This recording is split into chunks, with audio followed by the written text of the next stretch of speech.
Hi, everybody. Okay, one little moment here because I'm going to put this on Instagram. Like, hi, Liv.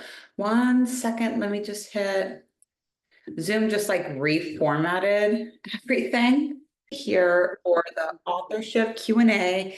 And we just opened this. And so I don't even know if I have any questions this week. All I can say is that I'm really excited to be here because there is, as I go further towards writing a book and kind of evaluating the data and seeing what is and is not possible for it, there's so many kind of quantum questions that are coming up for me because basically the reason why I got into this was because books are not profitable. Books are not profitable. And I was like, there's got to be a way around this because I know of a few people that have been really, really successful from books. So why is it that the majority, like I know these people over here and have taken their master classes that are really successful, that are killing it at books, that have pivoted to just books and are doing amazing. But then all of the people that I know who both have gotten book deals and not are saying like, yeah, you kind of can't do books for the money. You have to do it for the fame or the platform. And I figured, if I wasn't supposed to be somebody that was focused on the money side of writing books, then I wouldn't have been given this task as the main breadwinner in the family with soon to be 3 kids that depend on me. Like, I don't have the ability to be a risky gambling person when it comes to the income that sustains our family. We have a certain quality of life. I'm determined to maintain and also grow that.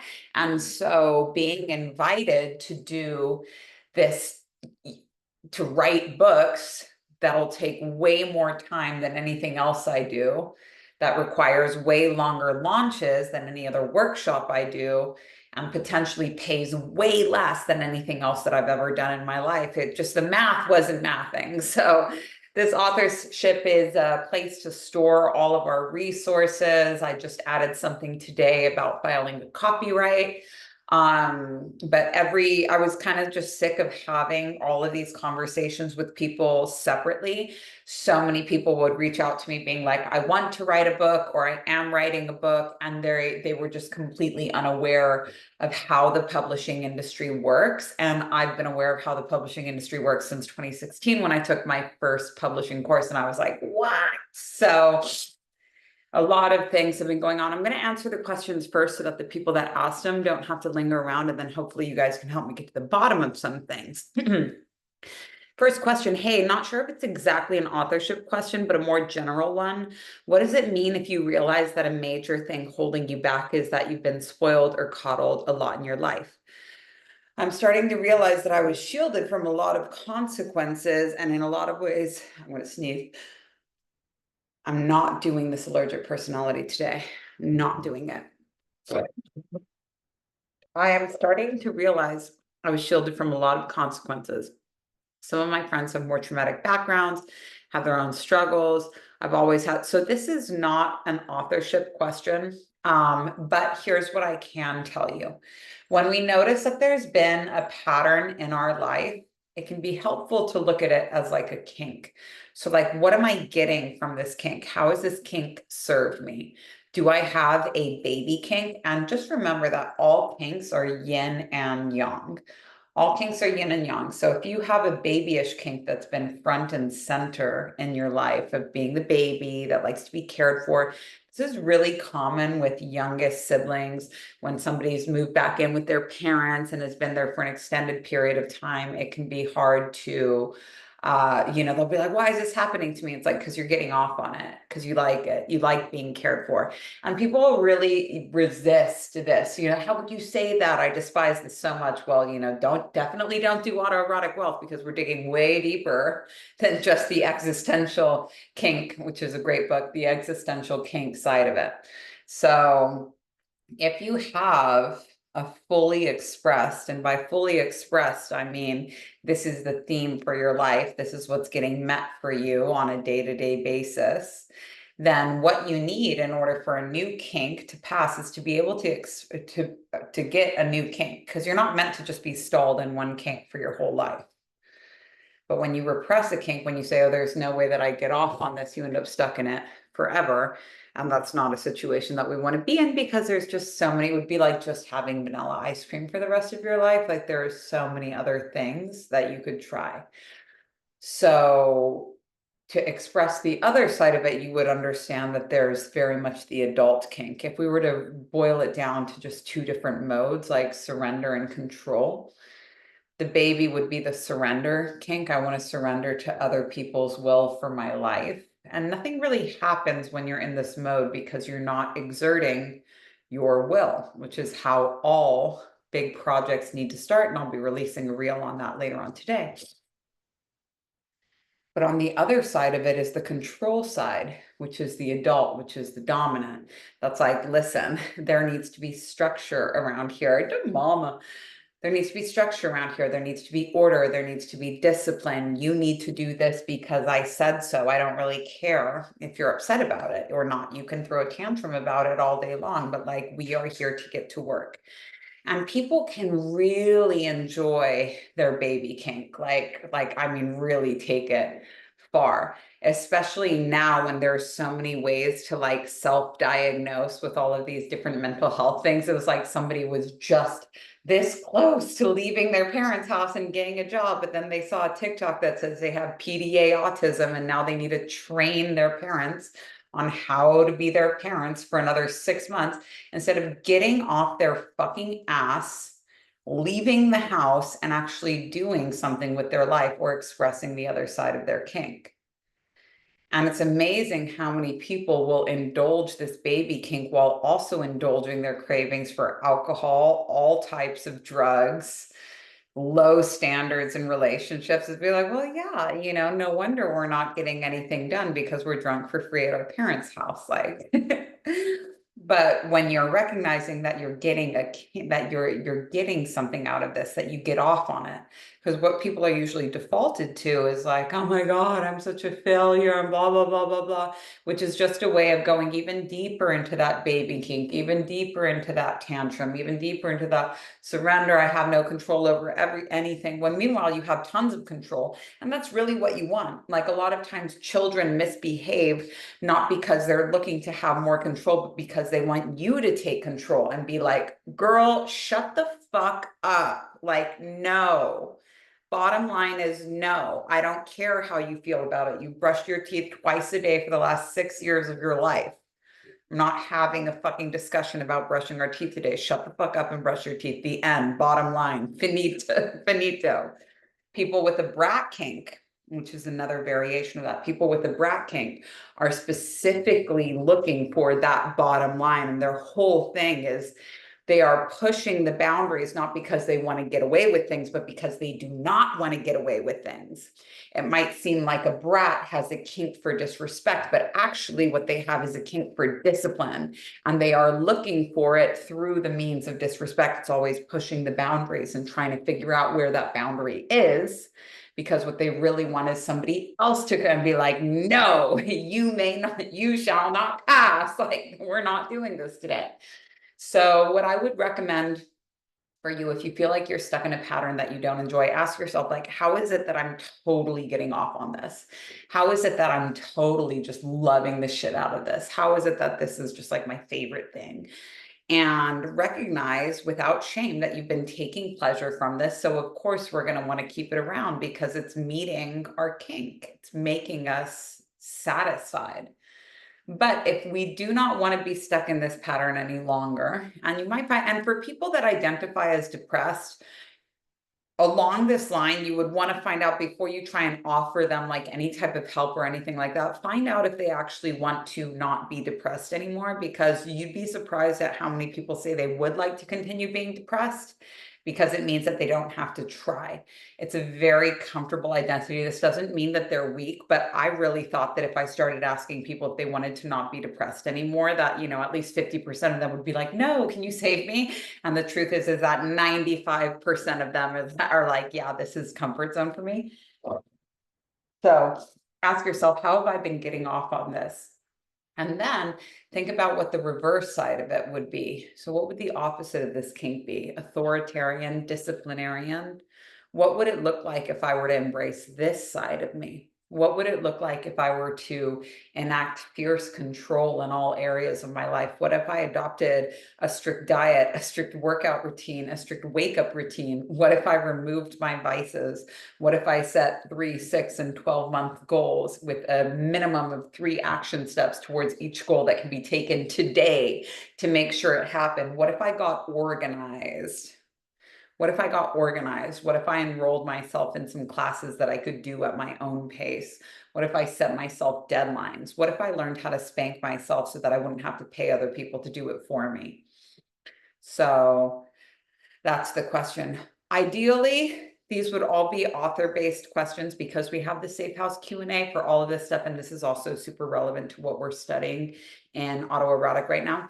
But I'm just testing out this authorship thing. Basically, summary, there's like a little bit of a segue, but I did a lot of research on Substack before deciding to not do it and go with my own paid newsletter platform instead. And the reason why is when I looked into Substack, which is really amazing as a social media app, like it does pretty good. I'm not sure if it's alt-right or that if it's just me following only Bow Housewife has supplied me with a steady stream of alt-right. I found like some really interesting people on there, and then all of a sudden the reptilian essays start coming out. I say, oh God, not this again. But it's a really good social media platform, but the kind of average diet they suggest that you give to your followers is 2 free, 1 paid.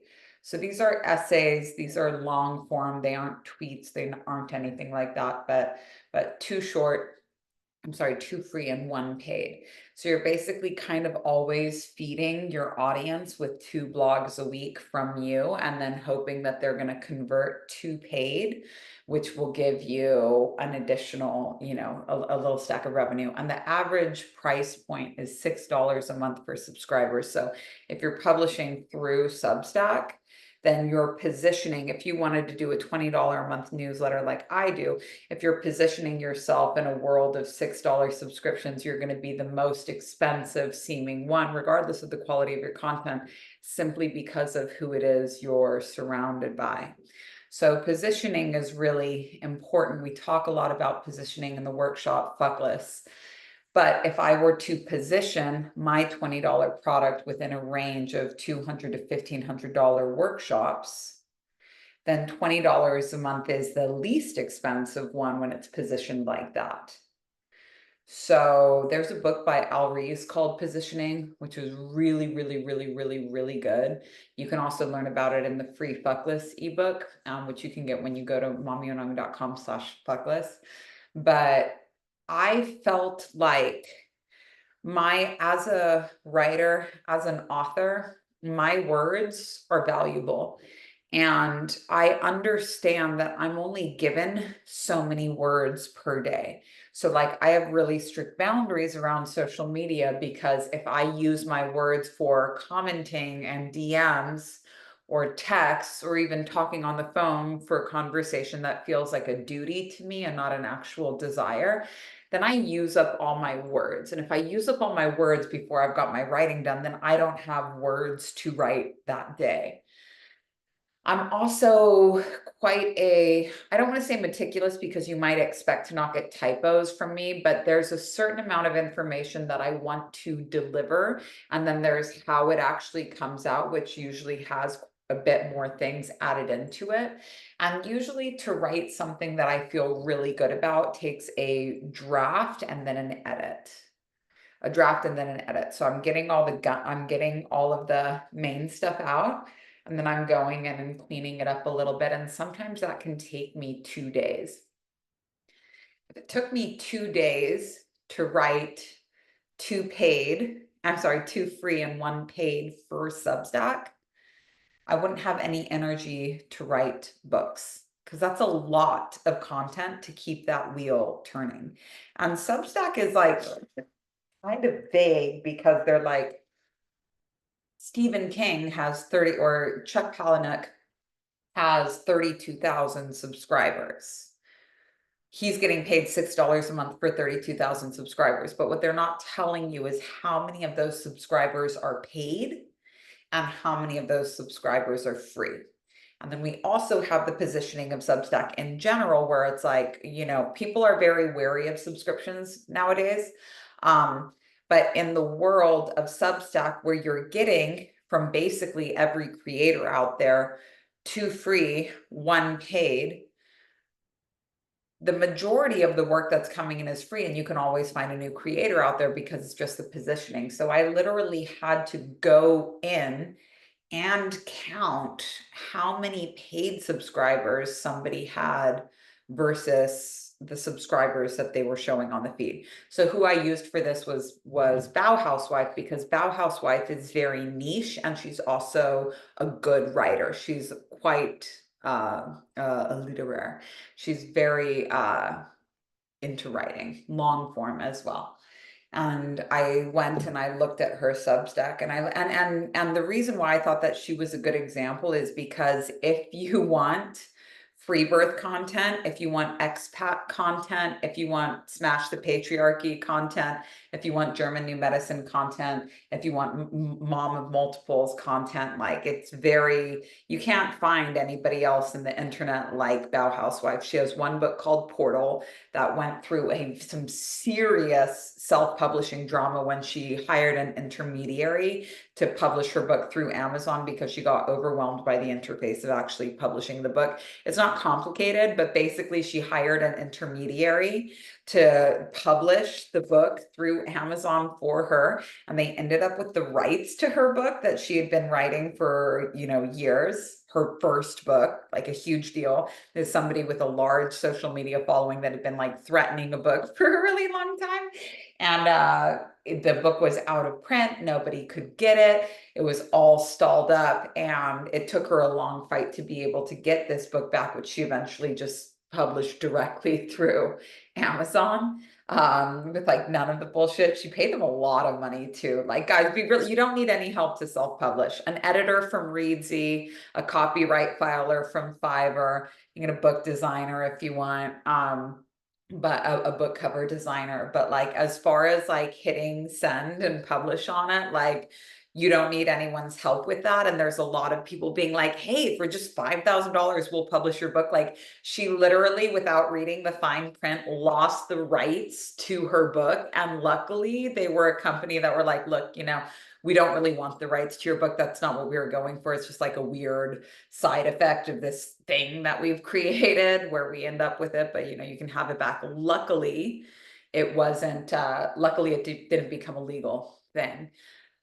Luckily, it's like having a birth certificate with somebody else's name on it. While they might be in agreement that you're the mom and you're in agreement that you're the mom, to get it changed with vital records would require like DNA testing. So lucky that she didn't get stuck with that. Anyways, I went and looked at like her history of Substack.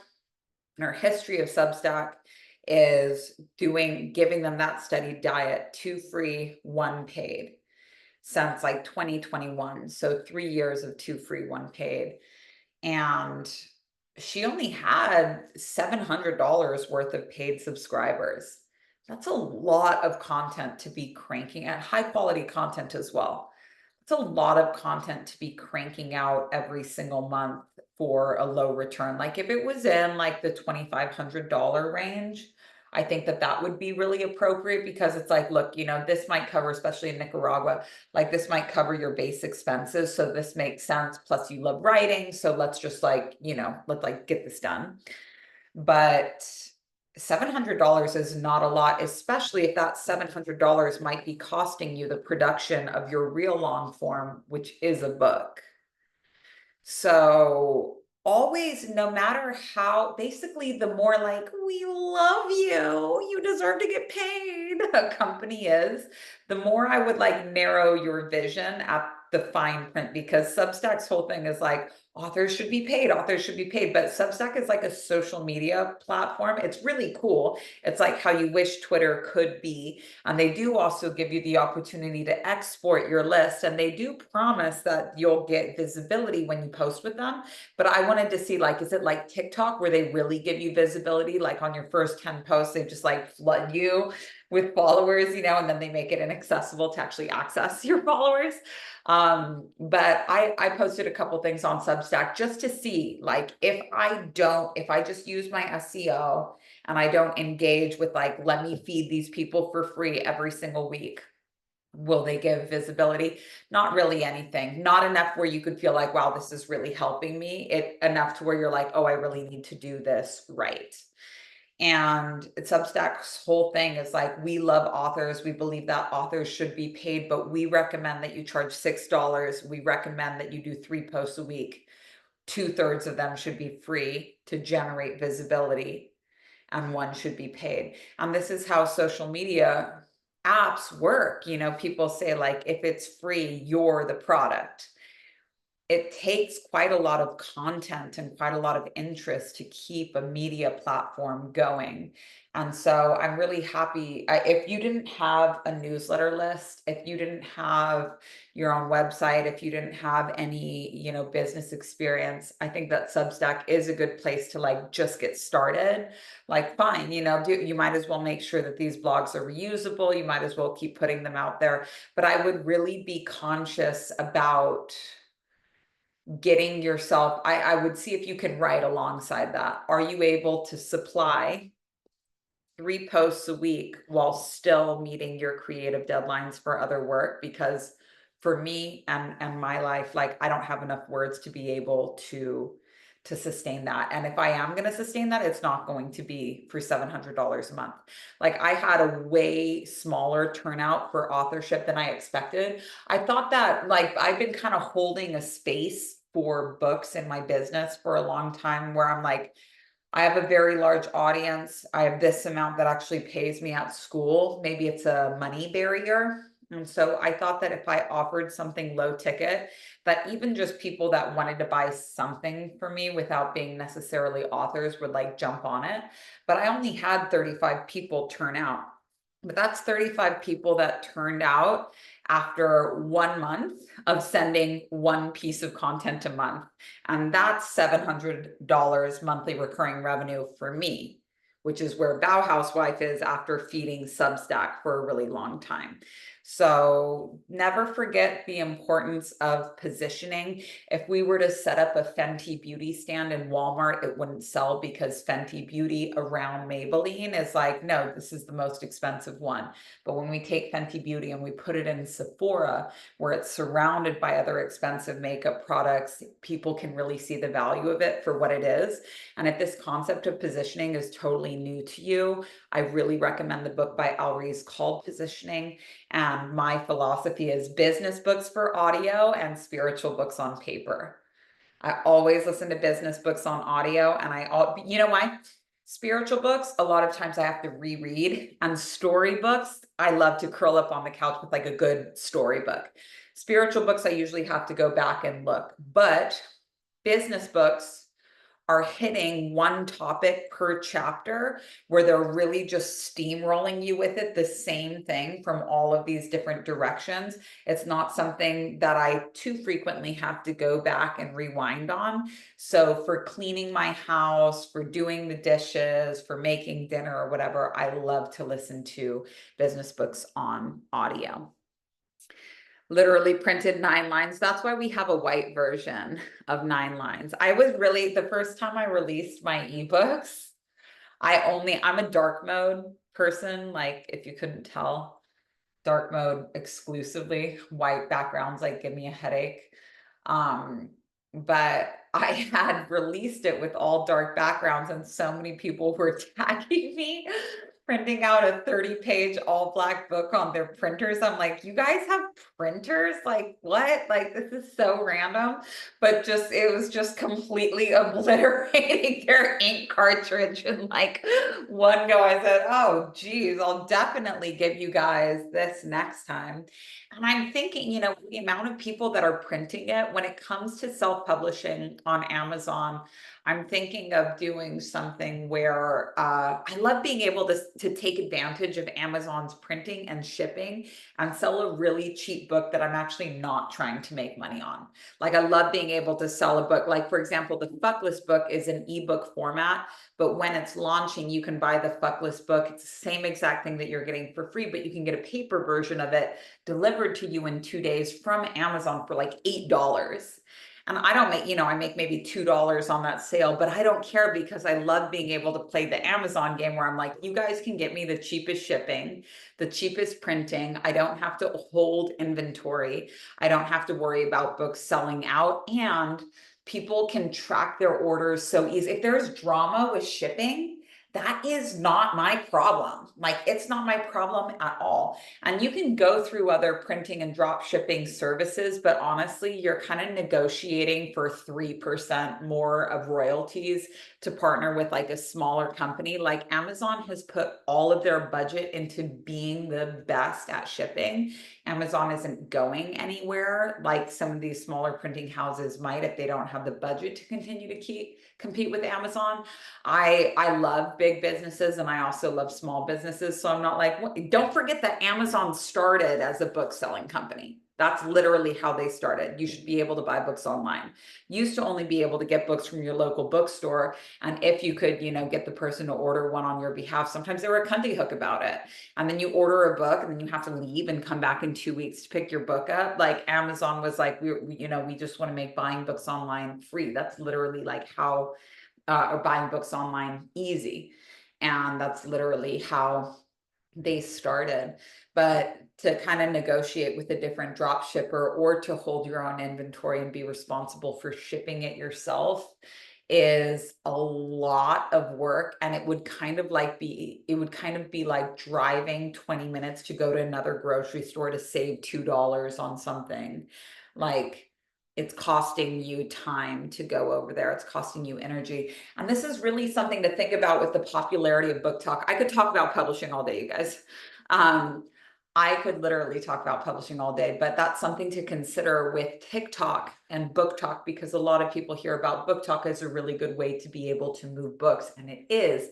But TikTok is trying to position themselves as a marketplace as well with like Temu and TikTok Shop, meaning to get the advantages of book talk, which is that instant be able to buy, sponsored content, be able to buy that video right away, be able to get random influencers that you've never met before through TikTok to promote your book, which was really like pivotal for the Shadow Work Journal. That woman got an amazing book deal after self-publishing for so long simply because of her numbers. But the thing about using book talk is that you can't actually use Amazon to fulfill those orders. The only way you can is to, at the end of the day, have yourself or an assistant go through all of the orders that were placed through TikTok Shop and manually get those addresses into Amazon to fulfill that order. And you can get somebody from Fiverr and stuff to do that, but that's so clunky. So it's so clunky. Imagine if your book blows up, you get 100,000 orders on TikTok, awesome. But now you have to put in 100,000 addresses and you have to watch and make sure that like if you no longer have Amazon as the intermediary handling all of the shipping, you've become the intermediary between TikTok, where people are used to checking their tracking, and your personal sale, and you're having to communicate shipping details and all that stuff from one station to the next. So kind of a pain in the ass. I don't have the answers for this. All I can say is that I've identified what a lot of the problems are. It's stupid that books aren't paying people more. Some of these features that are advertised to be so helpful to authors are like quite painful and like draining your ability to write. And I'm determined to fix this.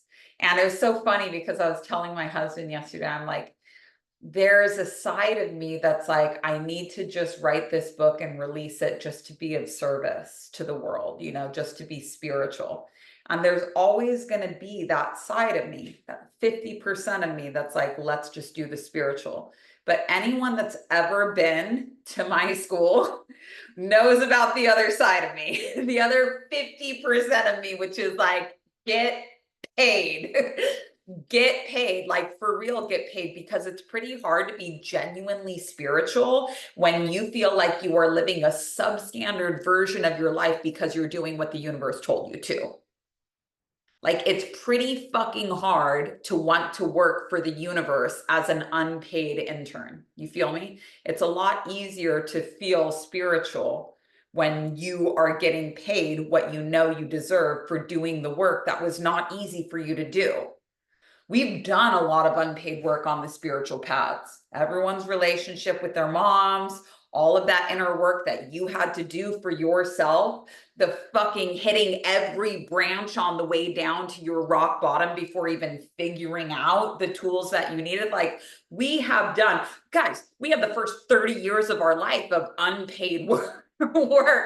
Trying to find the spiritual path in the first place, you know, like it's just it's payment time. And I just really believe that if the universe wanted somebody else that was like, don't do it for the money, don't worry about the money, then I wouldn't have been given this frustration about the state of the publishing industry as a mom of three. If something happened to me right now, my husband would be able to sustain the business for maybe, I don't know, 5 years.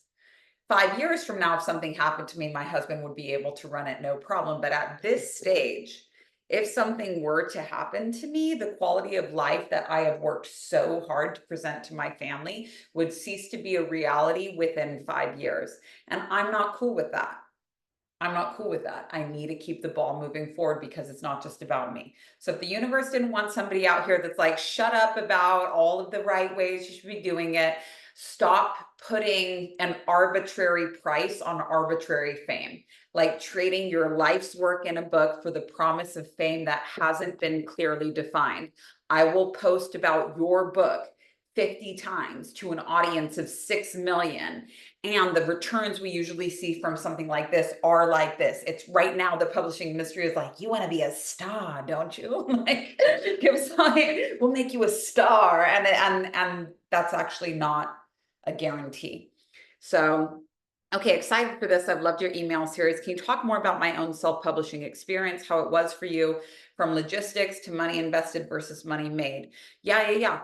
So money invested in the writing of my books, first of all, in the beginning was zero. It was just the time commitment of getting the books written. I got paid to write my very first book. It was, you know, not a lot, but it was enough to, I had, I think over the course of that year, maybe I did $1,200 on releasing 1 page a day, which was actually such a good method for releasing that, where 100% of the proceeds go to me, that I'm probably going to do that again this year and just compare it side by side. People that would like an email round of this versus people that wanted a paper copy. But it actually worked out really well. I think they're just for these page a day books, receiving them in page a day format with like a reminder, do your work, actually worked really well for people. And I do like the book actually, so I'm gonna probably do that again for December. And I'm not sure if I'll offer a side by side of, you know, you can either get it like this or you can get it like this. I offered it in just book form last year. I think I sold like 600 copies. 600 copies for me usually looks like, let me just get you a number on this. It's not going to be direct for my stats, but on a book that was priced like that, I get about $7. So let's just go over to my calculator. $7 times 600. This is ballparky, you guys. $4,200. And that $4,200 is not given to you that month. You usually get it about 60 days afterwards. And as anyone can experience with a delayed paycheck, a lot of time you're like, my paycheck is going to be this, right? But then when you get it, you're like, wait, where's my money? So I never got like a $4,200 check that hit my account. I got little royalty checks bit by bit rolling over from other months, but that's the ballpark. 600 books sold at $28 equals a $7 royalty payment for me, and that's about what I got. The first 2 rounds of that book I edited by myself. Would not recommend, because when I got that book back, I was like, what the fuck am I talking about here? Then for the third edition of it, I sent it off to an editor that I found on Fiverr. And I was just so done with it that I didn't even read it. I didn't even read it before hitting publish on it. I'll tell you guys something interesting as well about the first 2 editions of Leave This Book in Your Bathroom. It's copyrighted now, so it's okay for me to talk about this. But I didn't know that it was going to take 2 months to get a copyright. So I had the book all ready to go, but I didn't have a copyright page and I didn't know how to file it. So I literally just took Shakespeare's The Merchant of Venice. I figured like this is a highly public book, and I literally copied the copyright page and changed the name and the numbers on everything, just made up like a mumbo jumbo number and made sure that the titles were different. This is also how I got the terms and conditions on my website, how I got the privacy policy on my website. That's how I got my first coaching contract. Like, I just took it from somebody else and changed literally every single word to make it my own. But my philosophy with the copyright page was like, nobody reads this shit anyways, but having it there, like, have you ever gone to a copyright page and be like, I'm gonna look up this number? I'm gonna see if this number is legit. But now if you guys have an edition from either 2020 or 2021 of Leave This Book in Your Bathroom, that's a totally like cooked up copyright page. But the one now is legit. I just put this in resources on authorship, but it takes about 2 months to get a copyright back. It takes 48 hours to file it, but it takes like about 2 months for them to get that back to you. And you do need a completed manuscript to be able to file a copyright on it. So you can't do it while you're like cooking up a book, but you can do it with a rough draft. It doesn't have to have all its edits, but just book that into your self-publishing process. And then for the Wheels Reinvented manuscript, I wanted to get a new editor, but I didn't know about Readsy. So I went through Fiverr to get an editor. And there was this guy that like seemed really nice, and his page said like, I'll edit your book with loving kindness. And I just felt like that. I was like, oh, loving kindness, like that sounds right. This sounds like somebody will be like a really conscious editor. Met with him on Zoom, sent in the manuscript. That was like $2,500 to get that edited, and I just really wasn't happy. I'll just read you guys a paragraph. I'll read you guys a paragraph from the edited one. It didn't sound at all to me like it didn't sound to me like me. I ended up not using this edit at all. Your Svadhisthana chakra must be open. The bowl cannot leak if you are to meet your desires. If the second chakra is blocked and you manifest a pleasure, it will be messy. You can't say yes to the new without boundaries that say no to the old and unhealthy. Like, it tracks, but that doesn't sound like me. That doesn't sound like me. And honestly, maybe I just needed to not read it first, but for an editor, like, I need somebody that understands that I speak the way that I do on purpose. I don't use big words on purpose. I use coarse language on purpose. Like, I work very hard to speak in a contemporary way. I don't use words like moreover. I'm not trying to sound like the King James Version of the Bible. And honestly, I really feel like this guy just used AI to edit my book anyway. And that's something that you need to keep an eye on now. Now on Readsy Readsy is a little bit more of like an author database for people that really care about writing. But in the world of AI, you're going to have to read that book when it comes back from the editor. With Leave This Book in Your Bathroom, I was super happy with it. I can look up on my Fiverr and see who I got to do that. That was in 2020. But something that I said I was going to do for the Wheels Reinvented book was just to fix the grammatical errors. So using something like Grammarly to check the whole manuscript and making those line edits. There's a path that it usually goes: rough draft, second draft, editor, and then editor gives you things, and then you have line edits that come back. So there's usually like 4 distillations before it's done. The thing is that a good editor will also improve readability. And so Grammarly or AI will never tell you, hey, I think you could cut this whole chapter here. I don't think it's necessary within the context of the book. If you've ever hired like a cleaning person to clean your house, you know this is why I've only had a cleaning person twice in my life, because I'm like, this is horrible. Mess for me is created by garbage not being thrown away, too many things in the house.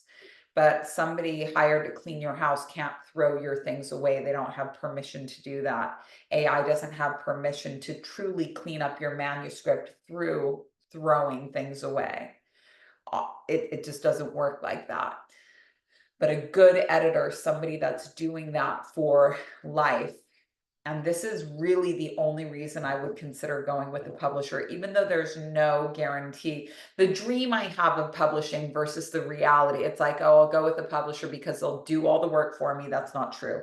They'll give me fame. That's also not a guarantee. They'll hook me up with a great editor. A lot of writers bring their own editors. Like, it's hard because the illusion of it, the illusion that all I would have to do is write, is first of all a complete illusion. No matter what publishing path you choose, you're going to have to fucking sell the shit out of it. And ideally you have a publishing contract where you can continue to sell your own work. That's the biggest reason why I would not go with the publisher, not even for fiction, is because I don't want somebody else to own my masters and decide that they're not valuable anymore and it's no longer possible for me to distribute my own work. Like, that would really fucking piss me off. But a good editor is going to be able to encourage you to omit whole chunks. So this is not necessary for the telling of this story. And Readsy is a better place to find editors. So I've had a great editor experience. I really liked how Leave This Book in Your Bathroom turned out, but I had to not look at it for a year and then pick it back up and be like, oh, like, this is good. It's now officially been a year since I've looked at the Wheels Reinvented edit, and I can't use it. It was literally $2,500 and I can't use it. And the shittiest thing about it is that in those 2 months where it was being done, I trusted that I was done with it, and to find out that I wasn't done with it, that I was going to have to redo the whole thing, was really frustrating for me. I don't mind cutting my own hair because I'll be the only person to blame if it doesn't work. But if I just spent $300 on a haircut and it looks like shit, I'm so mad about that, because I was trusting you to make me look good and I paid you, and now I have to do it all over again by myself. Like, I would so much rather make my own mistakes and have no one to blame but myself than trust that somebody else was going to help me and have them like radically shit the bed. So that's where I'm at with that. And that's, a little segue about writing the Wheels Reinvented book. It made a lot of sense to just kind of separate businesses. Like, instead of starting to transfer my workshops, this is going to be the first year, 2025, that Safe House can be really easy, because the launches have already been built, the funnels are built. I had to build all this stuff over the last 2 years. Wheels Reinvented has never been a better course. There's like so many wonderful resources. There's yoga, there's breathwork meditations. I love the case studies for this round. There's fully completed chapters. The only thing that would have to get redone for this one is a refreshed audiobook, and then the edits from the last round of Wheels Reinvented that I did going into it. And I was like, you know what, I could just write a different book, but now I'm suspicious that I made it to the 95% finished mark of a book. And I'm saying, instead of taking it that last 5%, I'm just gonna start writing a new book. I'm very suspicious. It's like you guys know, like authors know that your little sneaky sabotages. You're like, oh, I just need to do some research before I get down to writing today. Or the appeal of a book that you haven't started yet is always going to be so great, especially when you're like pushing out the baby at the end. Labor, when you're having a baby, no matter who tells you they were in 60 hours of active labor, it was a lot. You're not in active labor for 60 hours. That's just not how it works. If you were in active labor for 60 hours, your baby would have a forehead like this long because they were in the birth canal for so long. But it can feel very intense to be in labor. And a lot of times, if you're really being dramatic in birth, people will be like, yeah, I've never seen it hurt this much. You're very, very special. But a good trained birth attendant will be like, honey, it's okay. It's okay. These are the emotions. It's not the actual like physical state of things here. It's all right. But active labor is really only like the final push. And if I were to go through, 40 hours of labor again, and then be like, I really just want to get out of it at these last 3 minutes, like, I get it. Like the last part of it sucks, but what you get on the other side of that is a baby. I was so ready to be like, I'm just not going to release Wheels Reinvented as a book. But then I'm like, so what the fuck do I do with this book then? The book is done. I have a 95% finished book. I just can't find a publishing path that makes me feel satisfied with how it could be. And also, I really, really like the workshop and I really, really like the book, but I don't understand how they can both exist at the same time. And this is where I'm stuck right now. At least in my stuckness, I woke up at 3:30 this morning to write. And at least in my stuckness, I'm like, okay, well, I obviously just have to finish the book. Even if I don't know how it's going to be released or how I feel about it, that's not due to come out until April of next year. Like but I have to finish it. I have to get it done. I'm not allowed to go work on some new book when I'm 95% finished with the last book. To get that last 5% is called being at 0.8 on an Enneagram. This is the last step. This is retention.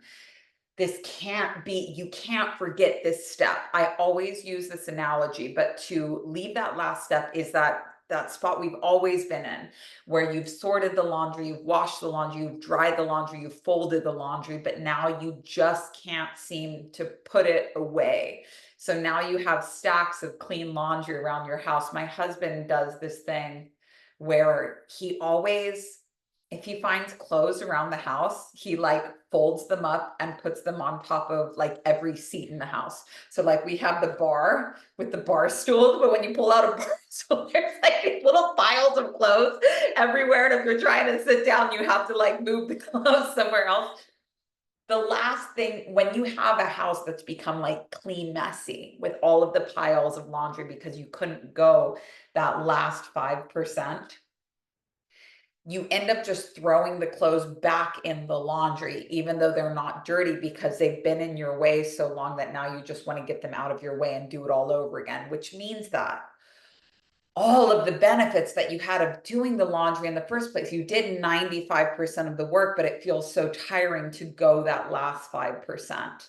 And it would be so great if we could hire somebody to take us that last 5%, but it makes us feel weird. It makes us feel weird, kind of like someone that's had a C-section and realizes in hindsight that they didn't actually need it. Some people did, but when they realize in hindsight that they didn't actually need that C-section, that it was just kind of a perfect storm of things, it can feel like something's been robbed from you and that you would have done it differently, and it can lead to other drama like the NICU or having difficulty getting the baby to latch, or even just dealing with a scar that you didn't want to deal with. You can't delegate that last 5%, unfortunately. It would be really nice if we could, but that last 5% informs the next wave of your business, kind of like the concept of a VBAC, where it's like if you have a C-section, it can be hard to find a doctor that'll be down to give you a VBAC, which is a vaginal birth after C-section. A lot of times, if you've had a C-section, they want you to continue having C-sections. So how you finish the existing project, how I finish Wheels Reinvented, informs how I start Yes Master. So regardless of how I feel about the publishing path, or if it makes sense or if it doesn't make sense right now, I have to finish this book. And at least now I'm actively, when you decide something, there's no longer an option to do it a different way. And even if you don't like, even if you're like, oh, I wish there was a way that I didn't have to do this, it's so helpful to just decide. And I always tell you guys this about the word decide, but decide, homicide, suicide, pesticide, genocide, it's all the same root word, which means to kill off.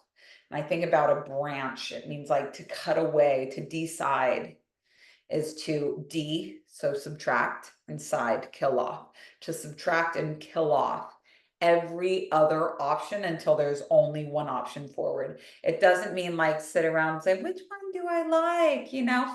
This or that. It means like you have to kill off and burn that bridge, that thing is no longer an option. Now there's only one way forward. The book has to be finished. There's no other choice. And there's something really freeing about that, because at least the hardest part in life is like finding the path. Staying on the path is not nearly as difficult as finding the path, and finding the path, that's decision. So if you're a teacher or if you're spiritual, and you know now that the spiritual path is like the only path that you can be on for life, and that there's a lot of things that just don't make sense for you anymore now that you're on the spiritual path, like you deserve to be compensated for the lifestyle choices that you've made, because so many people are called to this path, but very few have the tenacity to be able to actually stay on it when it gets tough. And the people that choose to stay on it when it gets tough, especially when it comes to the world of like control and surrender, these people are not, it doesn't take too long for them to be regarded as a teacher, because they're showing you what it's like to be peaceful in a situation where many other people are chaotic. They're unbothered, they're nonplussed by the chaos that so many people find themselves enmeshed in on a day-to-day basis, whether it's self-diagnosing or political psychosis or boundaries with their mother-in-law. Every teacher is here to demonstrate something different that's still a facet of these core universal truths. And when someone's showing you, here's how I'm at total peace with my mother-in-law, someone will say, can you teach me how to do this? When someone's saying, how do you literally not care who the president is? Eventually they'll say, how can you teach me how to do this? And you always deserve to be compensated for that. You always deserve to be compensated for that. It's law that you're not actually teaching somebody if they're not investing it in some way. People don't value what they don't pay for. I'm so bored of the trad model being the only model, but very overwhelmed by the self-publishing possibility. And I feel that like something, so when I thought about quitting Wheels Reinvented and just going forward into erotic fiction, man, all of a sudden the twinkle of trad pub seemed to be so exciting to me again, until I had to run it through my core values and be like, the promise of traditional publishing versus the delivery of traditional publishing are different. And you know, it's a really nice thing is that if you self-publish and your self-publishing model works well, then you'll get picked up by a publisher. And the lady that did the shadow work journal is such a good case study on this. I'll put it in I'll put a link for that in the research, or random digs, I think it's called. I posted a couple really cool just this morning. It's the random rabbit holes, but I put something up today about this like random fantasy writer that got a really sick 7-figure deal thanks to his wife. But he kind of went back and forth between self-publishing and traditional publishing simply because he didn't want to be bottlenecked. He had found his flow, he had to get these stories out. And then I had no idea that 50 Shades of Grey was self-published. And 50 Shades of Grey was a fucking sick book contract. Like that was a multi-7-figure deal book contract, and she retained the movie rights for it, because sometimes when there's a really shiny book deal, you end up selling, including the movie rights as a part of that. But she got an additional 5 million for the movie rights to 50 Shades of Grey. And she wasn't expecting that to pop off at all, but like it did. And there's also a lot of, if you have power, and here's some increments of power, an audience that you've built, which you're going to need no matter what. If you have an audience, if you have history with self-publishing where you're like, look, I can make this much from doing this, therefore, like, I'm not going to take less. If you have experience with it at all in the form of an audience and data on book sales, then you can negotiate a contract that no one else has been able to negotiate before. The lady that ended up selling, so the lady that started the Shadow Work Journal and used Book Talk to pop it off, and I really want to look into what she used for shipping those orders, because I don't think she was holding that inventory herself, but that was her first book. That's a low content book, the Shadow Work Journal. Such a good concept, very easy book to write. Low content books are really easy to write because they're low content, prompts and questions, but that shit just popped off on TikTok. And when she finally took a book deal for it, she 50% royalties she got, which is more than you get with self-publishing, 10% more than you get with self-publishing. That's 40% more than you get on average from a book deal. That was her first book, and it was low content, and she still owns the rights to it. So basically they're like, please, this is how a publishing relationship should be. This is also what Megan Thee Stallion recently negotiated when she signed with Warner Brothers in February of last year, the fucking show-stopping contract. She keeps all of her masters. All of the music that she has is distributed through Hot Girl Records, which is her smaller imprint that's now part of Warner Brothers. 50% royalties. But I read that when it came out, and I actually haven't been able to find that exact number again online. So, maybe the shade room wasn't correct about that. She can also sign any bands that she wants to her smaller publishing imprint. The Megan Thee Stallion record deal and the Shadow Work Journal book deal like parallel each other when it comes to pride, independence, flexibility, and who actually owns the rights to it to begin with. That's super sick. And Megan Thee Stallion owns all of her masters as well. So she decides how often she wants to release. What she has the record label doing for her is we can give you radio distribution. We can help with all of the stuff that we should be here to help with. The logistics. We should control all of the logistics and none of the paycheck. All of the logistics, none of the paycheck. That's what the Shadow Work Journal got. All of the logistics, none of the paycheck. And you can't get deals like that when you're meeting them from the ground up. A neighbor of mine is 11 years old, and she's like obsessed with Taylor Swift and is always talking about wanting to meet Taylor Swift. And I'm like, you don't meet Taylor Swift when you're down here and she's up there. You meet Taylor Swift when you guys can meet eye to eye, when you're not looking up to this person as being your savior and so far above you. When you do, there's no chance of a relationship. There's no chance of this ever being something that is actually fun. You're always just going to be a fan. When you're looking up to a publishing company, when you're looking up to a record deal with, because there's so much propaganda about what they're going to give to you. They're going to give you fame. They're going to give you recognition. They're going to give you money. There's no guarantee that they're going to give you any of that. But when you come to it with data, this is what I know this book is worth. This is the audience that I currently have, and there is no groveling whatsoever, because you see yourself as an asset to them. You genuinely see yourself as an asset to them. And if you're an asset to them, which is very different than hoping, oh, somebody's going to like my book. Is my book good? My book's fucking good. I'm not having this conversation with you anymore. This book is an asset to your imprint. So what are you going to do for me? Specifically, what are you going to do for me? And if that sounds good to me, I'll say, yeah, that sounds good. That's something that I can do. But if that doesn't sound good to me, I'm not fucking doing it. Those are the negotiating terms that you want to have with a publishing company, and you just don't have that based on speculation. You don't have that based on doing affirmations. You don't have that based on, reciting things to yourself in the mirror. That comes from experience. That comes from really being a people. You can't ever bullshit a bullshitter. Let me just grab my charger. You can't ever bullshit a bullshitter.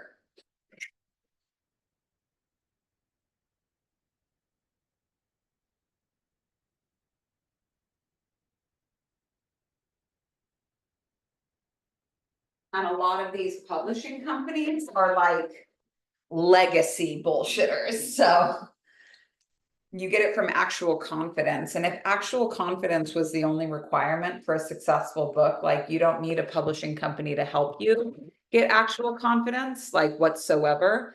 But you need you to get actual confidence. And that's something that you can do and start working on right away. So, little something to think about there. Just create an array of props to make sure that my phone stays up on the charger here. All right, let's go back to another question. Is there anything else? $150 to design a book cover, but I like doing my own book cover designs. I like doing a lot of my own design, and you can watch, there's a Brene Brown talk somewhere. This might be hard to find because I know she has a lot, but she was talking about like alternate covers that they had picked for one of her big books that were coming out. And it's Brene Brown, right? Like, this person, she's a legit teacher. Bro, the fucking bro, the alternate covers that they had suggested for her book. There was one that was like an elephant riding a little bicycle. Like an elephant riding a little bicycle for a book about shame.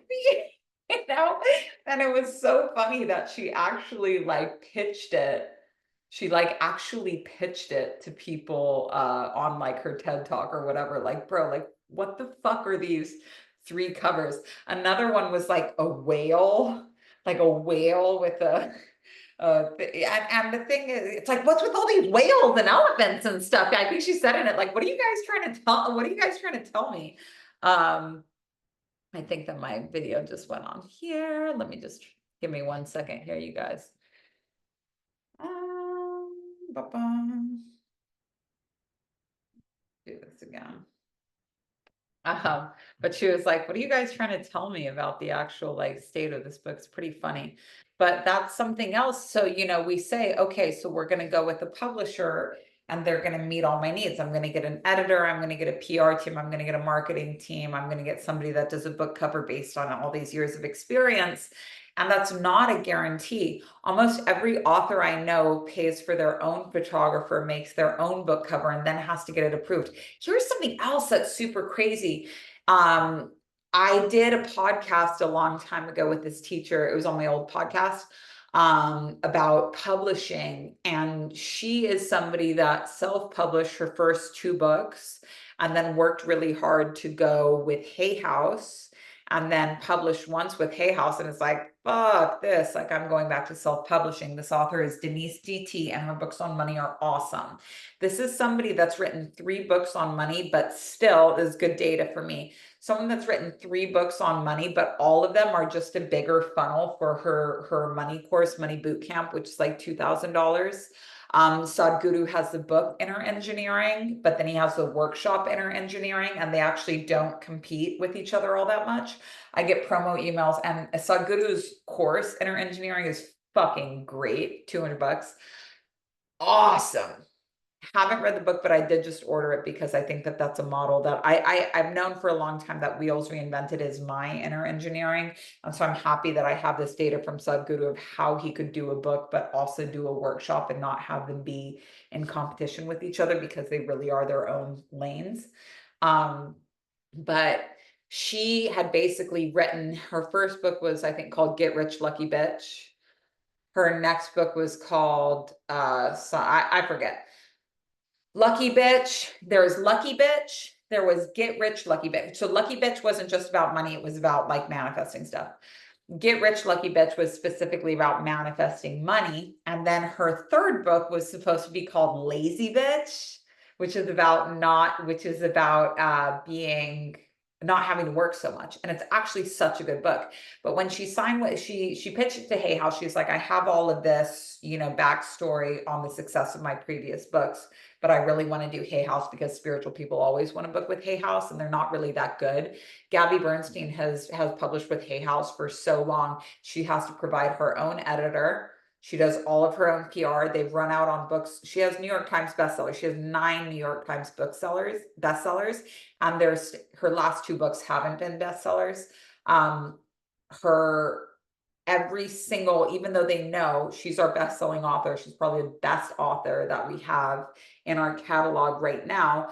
They run out of her books every single time. It's like crazy. Amateur hour.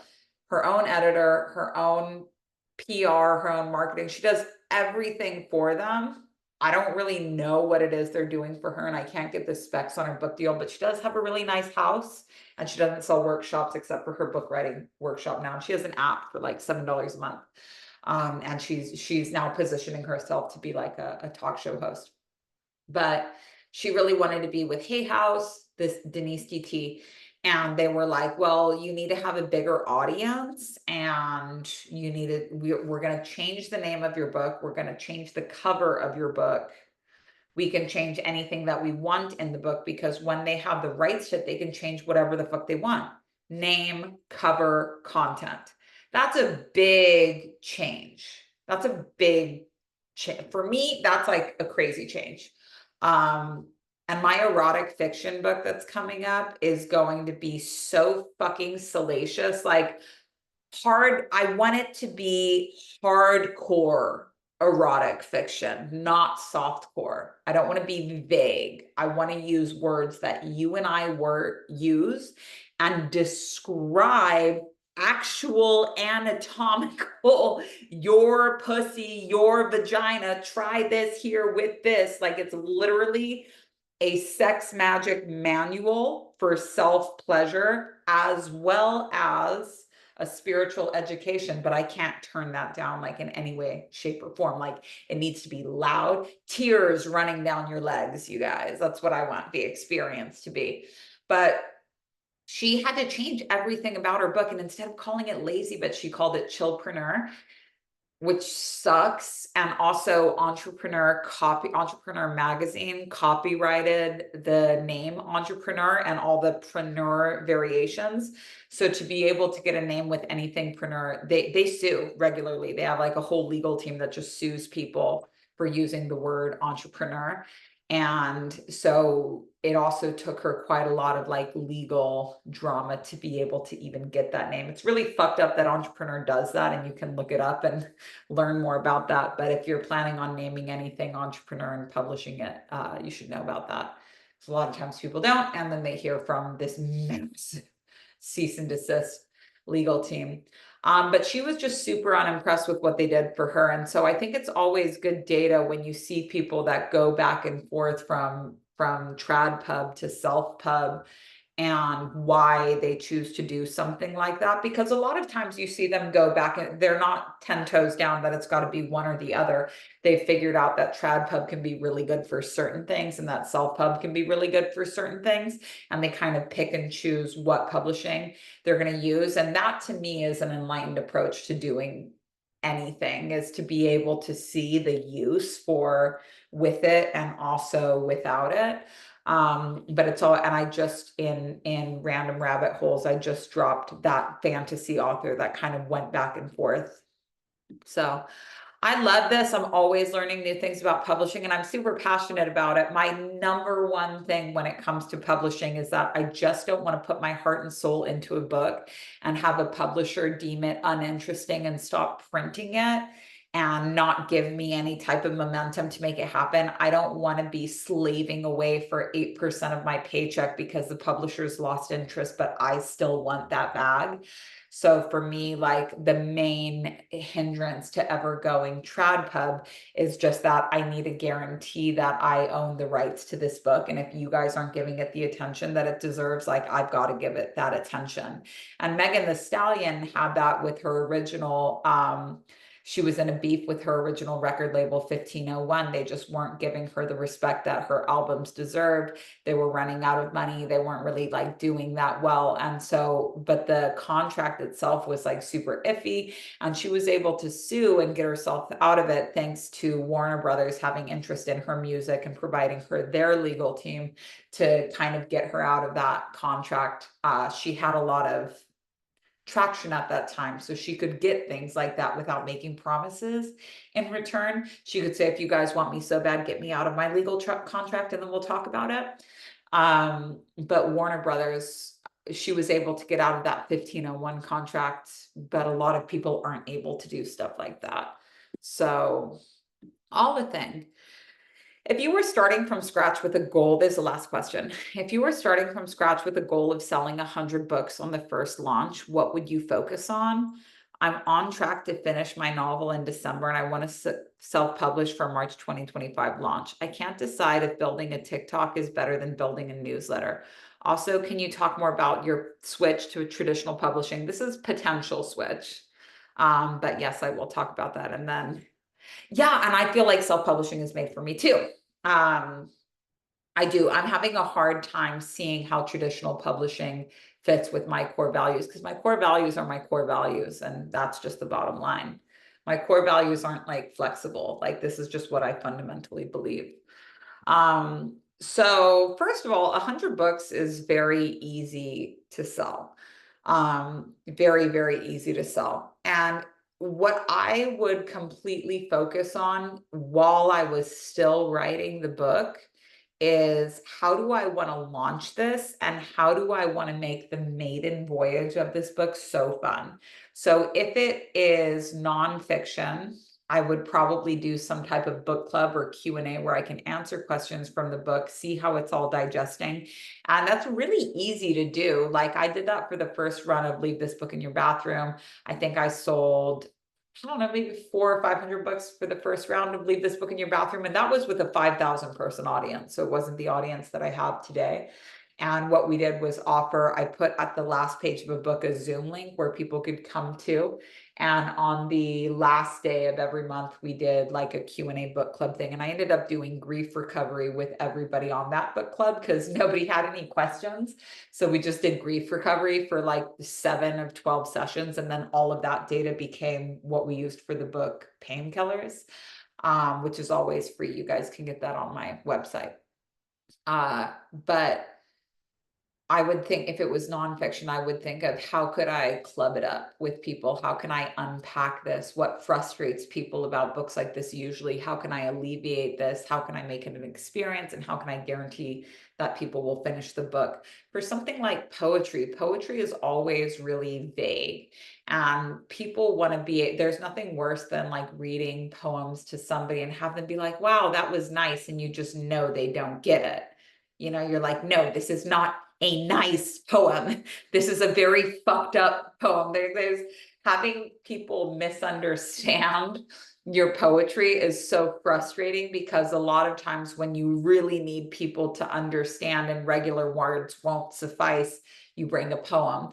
And so if I was selling a poetry book, I would probably do like a monthly poetry reading or create a space, depending on my human design, create a space where people could also be heard with their poems. But I would think about like, how can I really surprise and delight my audience? What could I give them in addition to this book? It doesn't have to, you don't have to read it to them personally. It's important to let a passive product be passive. But when you think about the experience that you want your reader to have and how easy it would be to add 1 hour of work a month to your schedule for a year, and really, get feedback on your book and really surprise and delight people and make sure that people are finishing the book and connect with your readers. Like, all of those people will buy your next book. David Sedaris is a really good example of someone that just takes people are regulars at his book tours. His book tours are such, and he tests really, you've gone? Oh my God, he and I have the same birthday. He and I know you and I have the same birthday. He's so good. And I just did his master class earlier on this year. And he's talking about how nothing makes it into his books until he's always testing new material on those audiences as well. So he's really listening to his audience and not like vague listening. If he put a lot of work into this line and it's falling on a deaf crowd, he doesn't say these people are idiots. He's like, that wasn't funny. That wasn't my best work. Like, I'm going to do this. And something that I love about him is he lives like out in rural England, and all of his neighbors always see him walking along the highway picking up trash. Like, I love David Sedaris so much. And he writes like, so I really, for my book, Small Tales, like I have to separate my short stories from the Wheels Reinvented trauma book, and that's okay. It's okay for me to have my books and my school and have them be different things. But I love the way, especially when David Sedaris was talking about the suicide of his sister, he wrote a story about his sister's suicide. And God, that fucking story cuts so deep. He talked about the last time he saw his sister before she had drugs, alcohol, mental problems, like all kinds of stuff. But he talked about like the details of her suicide, for example, her putting a bag over her head before she crashed her car. And the way that he writes about these things with no frills, but is just saying like, here's how much she wanted to die.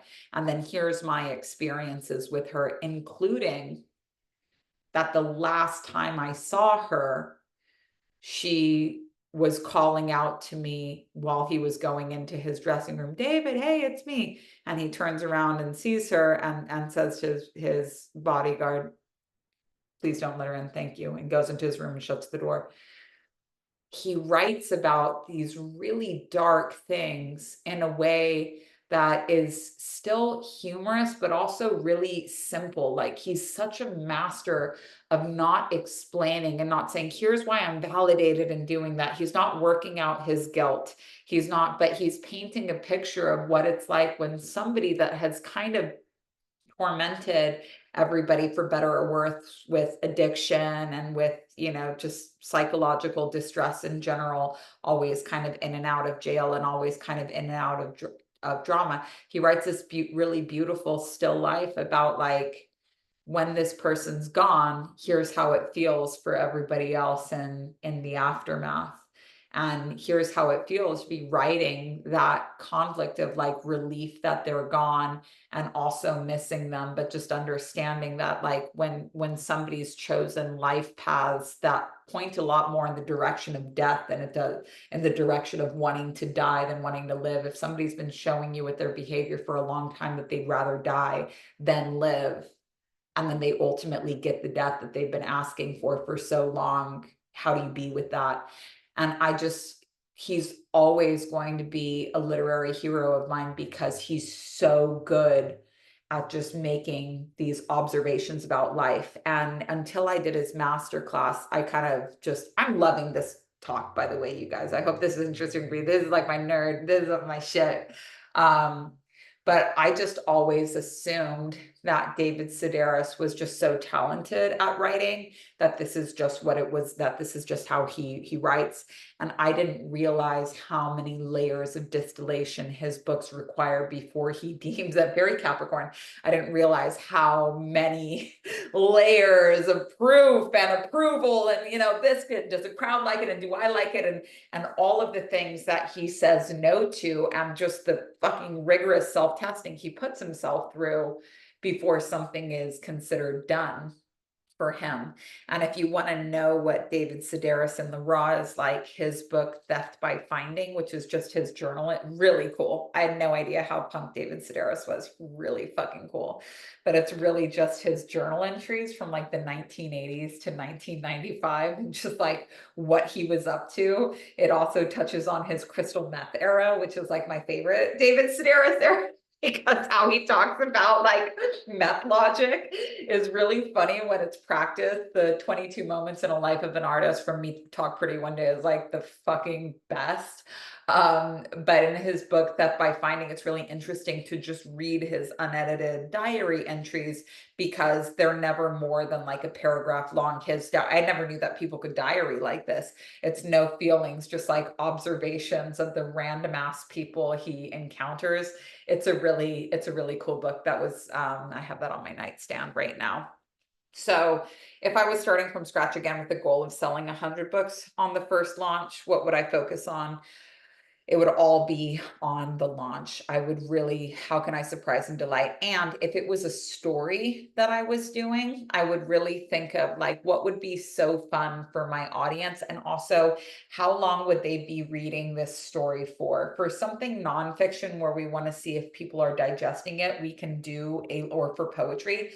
For something that needs digesting, story doesn't need digesting. That's why it's such an effective teacher. But I would really think of how long are people going to be reading this book for, and what do they really want?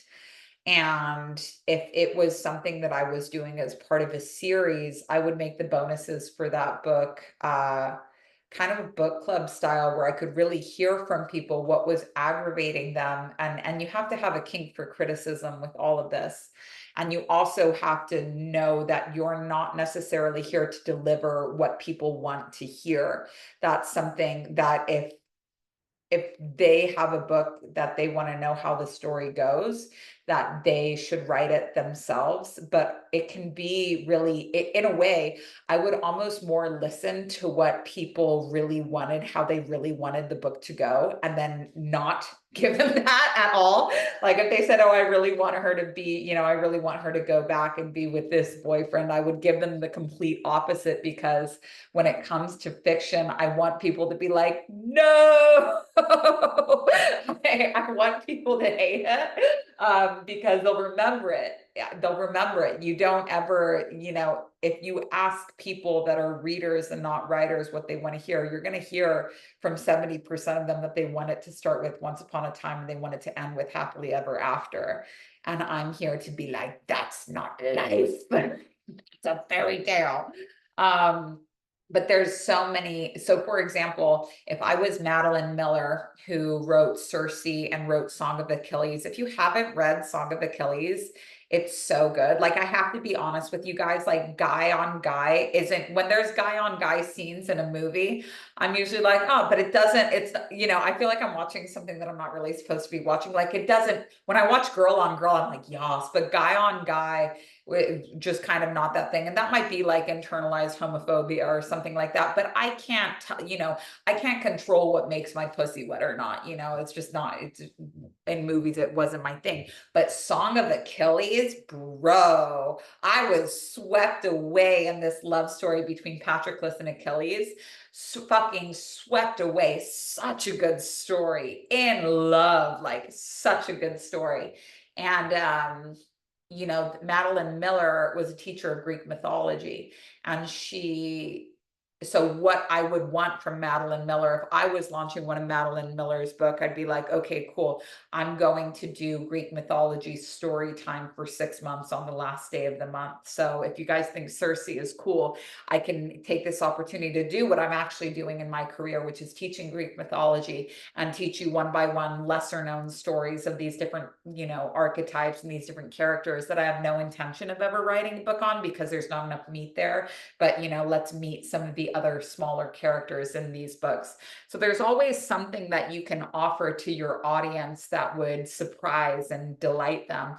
In my book, Yes, Master, I can offer people either pre-recorded or fresh, more stories from this fictional guru that's completely based on G.I. Gurdjieff.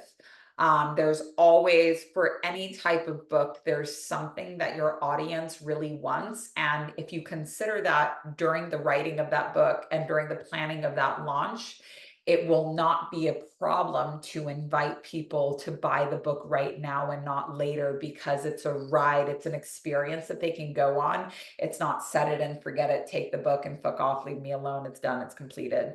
And it's fun. It's really fun. You have to love your reader. That's one of my core values, is love your reader. But loving your reader is kind of the same as loving your child. Your child might want to eat sugar all day, but because you love them, you won't let them do something like that because you know that that's not what's actually good for them. So you can love your reader. Loving your reader is not the same as trying to please your reader. Sometimes a nice wet slap on the ass feels better than a good French kiss, you know?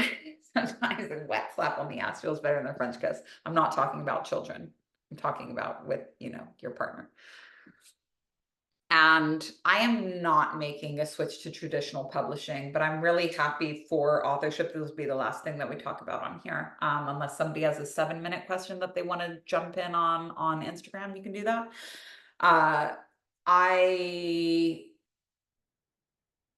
In the traditional publishing sense, it would have to be a wait to respond situation. Like, I thought about maybe writing a book proposal and shopping it around like that, but that's so much effort, or as my daughter says, too much care. She got twin baby dolls from Target and the next day wanted to return them because she said, wow, these twins are too much care. It's too much care. It's become a slogan around here, but it's kind of too much care for me to write a proposal and a query letter. And for a lot of first-time publishers, they want to see a manuscript for it. I can just see it getting kind of bottlenecky. I really don't like waiting on other people. And I have good self-esteem. I would want to make sure that I could retain that self-esteem through a lot of rejection, which I don't have any data on that. I'm not I wouldn't call myself good with rejection. The few times I remember getting rejected in the past, I usually have like a long-term plan for vengeance that keeps me up happily at night. Long. So I wouldn't say that I'm a bit more evolved now, hopefully, but it might only take one rejection for me to realize that that's where I haven't been working. So you never know. I never underestimate my psycho. But there's the only way that I could see myself going into traditional publishing is on the same terms that the Shadow Work Journal has and that Megan Thee Stallion has with her record deal. And that's not something that can be accomplished through like big dicking it. You actually just have to be super competent. You have to have experience, and you have to just really know your value, not based in speculation, but based in actual numbers. This is what I'm doing. If you can top this and take these problems off of my plate, then yes. But regardless of where the books might go one day, it really seems like, for me, that self-publishing to the best of my ability is the only way forward. And maybe I can just make this decision here that self-publishing, this will probably work its way into the email on Sunday. If self-publishing is the only way forward for me right now, then that's the only way forward for me right now. And if I can respond to an excellent book deal, then I will. But something that had tantalized me was a student of mine on Safe House was like, I think I'm going to publish for fame instead of money. And I was like, wow, like that's such a good deal. Like maybe I would do that too. But then I forgot that there's no guarantee of fame. Like, who here follows Penguin Random House on Instagram? Nobody. Nobody. And even if you would like, let me look up Penguin. Let me just see if they have an Instagram. Random House Instagram. Let's see how many posts they're doing to promote. Okay, so they have 604,000 followers. Random House. And you know what I don't know if you guys ever saw The Idol. I didn't watch the whole thing. But The Idol had this scene about Rolling Stone wanting to, you know, do a feature on their thing, and The Weeknd is running the numbers of like who's more popular, Rolling Stone magazine or this pop artist, like who's doing who a favor here. So I'm looking over the Random House Instagram right now, and I do not see so far any duplicates of the same book. Okay, here is the first, something called Blue Sisters. Meet the Blue Sisters. There's 2 posts in a row about the Blue Sisters. Let's go down a little bit deeper and see. We've got a couple posts from Oprah on something called Tell Me Everything, but Oprah is her own thing. They're reposting Oprah. There's no guarantee that Random House is going to do this for you. This here looks like the author for Blue Sisters. Okay, so now we have 3 posts on Blue Sisters.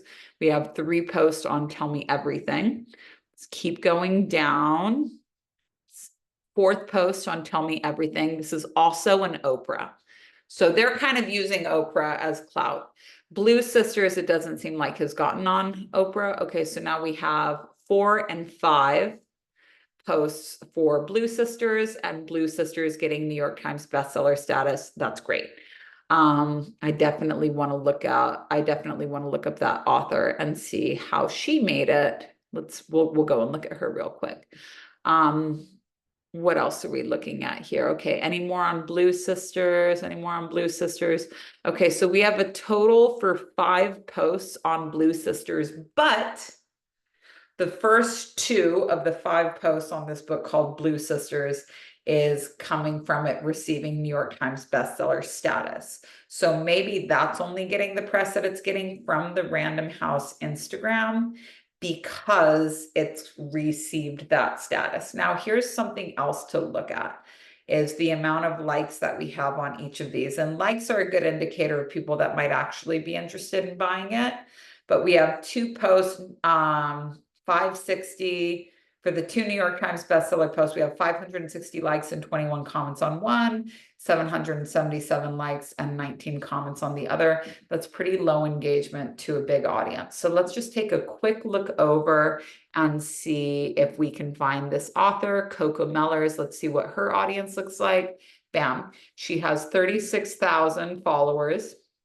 And she has, when she posts about her book, the same thing, she has 16,000 likes versus the high of 777. She has 278 comments versus the comments of 19.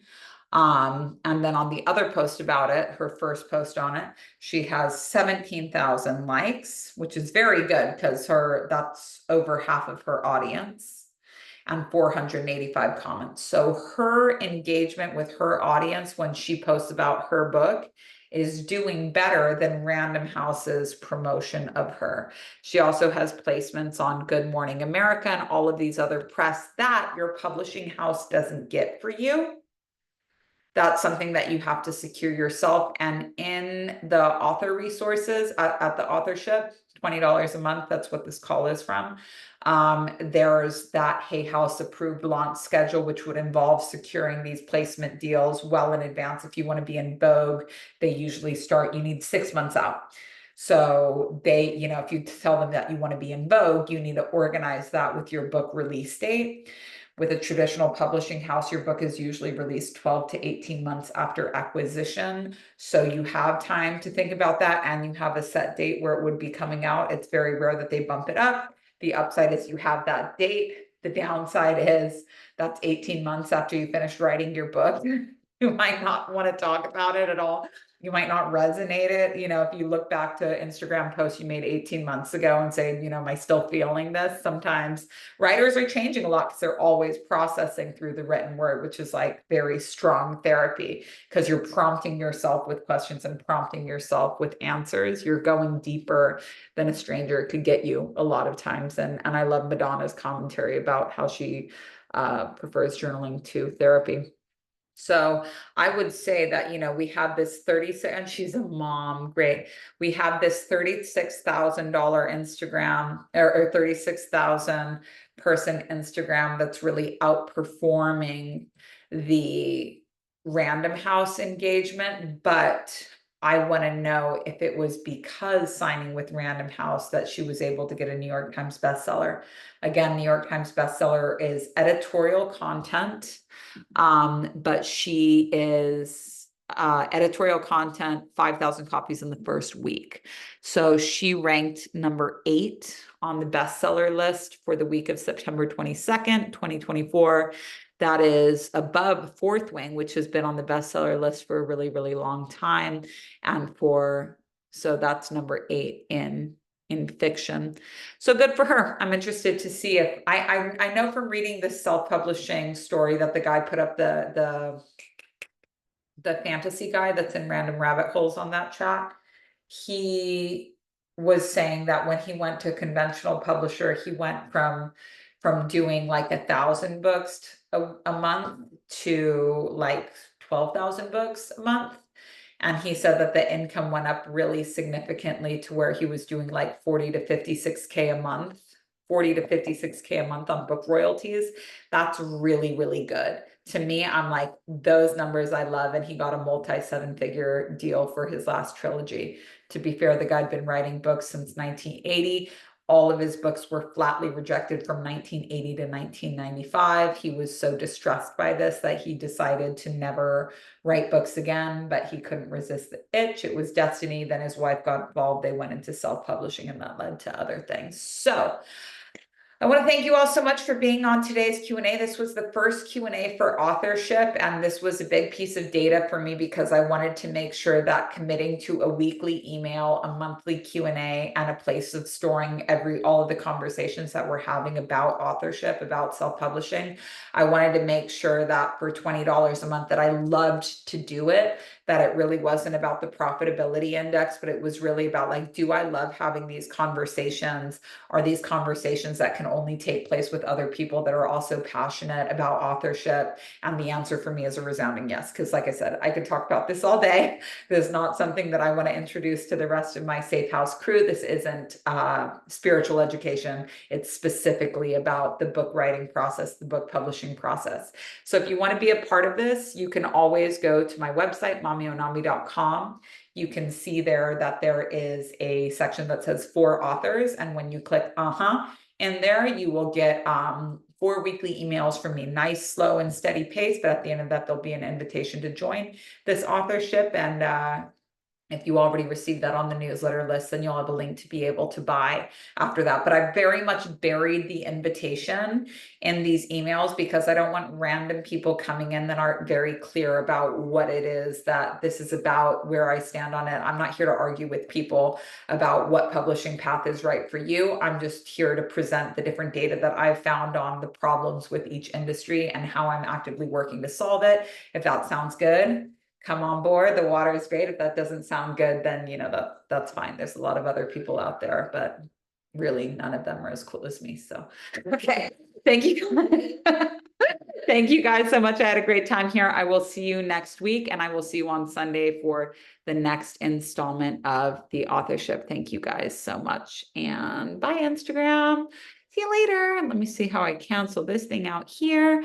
See you later, guys. Hopefully I recorded this, right? Okay, good. I did. Okay.